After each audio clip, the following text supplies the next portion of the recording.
জীবনের চলার পথে এমন কিছু সময় আসে না, যখন সেই সময়গুলোকে মেনে না নিয়েও কোনো উপায় থাকে না, কিন্তু সহ্য করাও বড় কঠিন হয়ে পড়ে। আমার মনে হয় কম বেশি প্রতিটা মানুষের জীবনেই হয়তো এমন কিছু সময় আসে। আমি সত্যি বলতে কি, আমি নেগেটিভ জিনিসগুলোকে কোনোদিনই বেশি প্রাধান্য দিই না, বা লোককে দেখাই না, বা দেখাতেও চাই না।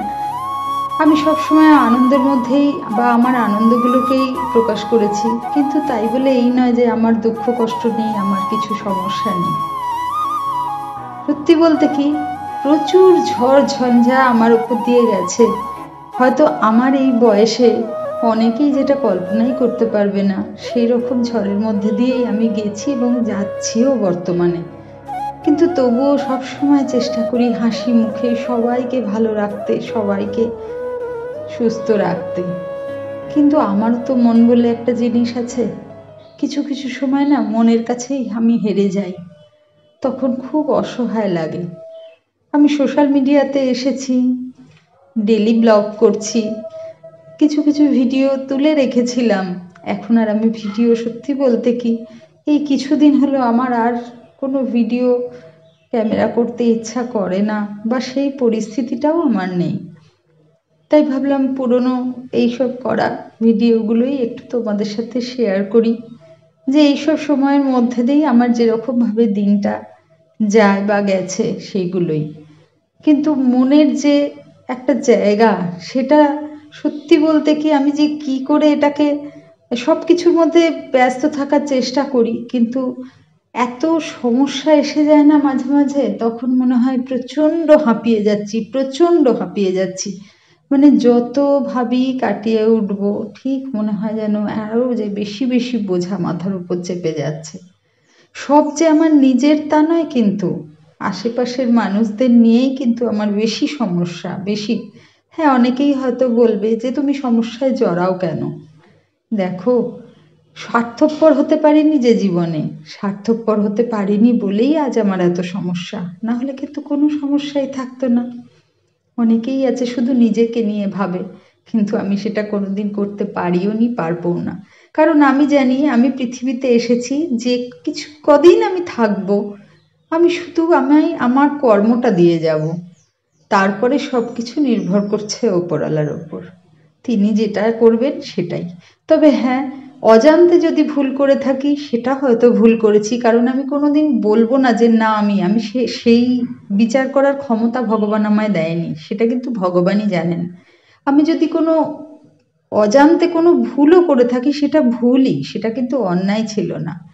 তবে হ্যাঁ, জ্ঞানত কোনো দিন আমি কোনো অন্যায় করিনি, সকলের ভালো চেয়েছি, এটা আমি জোর দিয়ে বলতে পারি।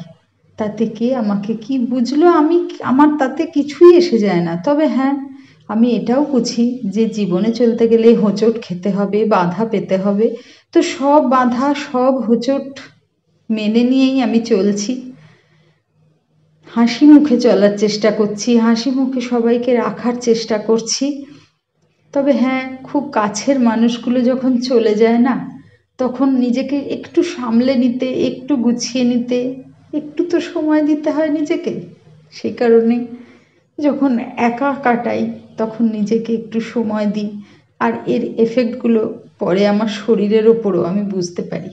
সবসময় আমার শরীর যে ভালো যায় তাও নয়, কিন্তু সব কিছু সবসময় প্রকাশ করলে বাড়ির অন্যান্য সদস্যরা আরও বেশি চিন্তা করবে, বেশি সমস্যায় পড়বে, ভেবে নিজেরটা নিজেই ব্যবস্থা করি।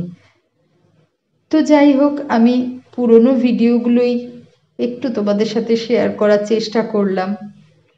কারণ দেখো, যেহেতু আমি সোশ্যাল মিডিয়াতে এসেছি, চ্যানেলটা একটু তোমাদের কাছে পৌঁছচ্ছে, তোমরা আমাকে সাপোর্ট করছো, সেই জায়গার থেকে যদি রিচটা ডাউন হয়ে যায়, তখন খারাপ লাগবে, আমার কষ্ট হবে।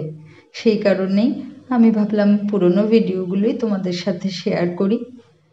তারপরে এরকম অনেক কিছু মুহূর্ত তোলা ছিল আগের সপ্তাহে, যেগুলো আমি আগের সপ্তাহ থেকে ভিডিও পোস্ট করতে পারিনি। তো এই কারণে আমি আশা করি তোমরা অবশ্যই এটা আমার বুঝবে, যে আমি খুব সমস্যায় না পড়লে আমি সাধারণত ভিডিও পোস্ট করি। ঠিক আছে, চলো আজকের মতো ব্লগটা এখানেই শেষ করব। তার কারণ হচ্ছে কি, এইটুকু আমি পুরনো ভিডিও দিয়ে ব্লগটা রেডি করেছিলাম, কিন্তু সব সাউন্ডগুলোকে মিউট করে আমি আমার মনের কথাগুলো তোমাদের সাথে শেয়ার করলাম। হয়তো ভিডিওর সাথে আমার মুখের কথার কোনো মিল পাবে না তোমরা, কিন্তু তবুও দিলাম, কারণ যারা বোঝার তারা অবশ্যই বুঝবে। সবাই খুব ভালো থেকো, আবার আসবো পরে।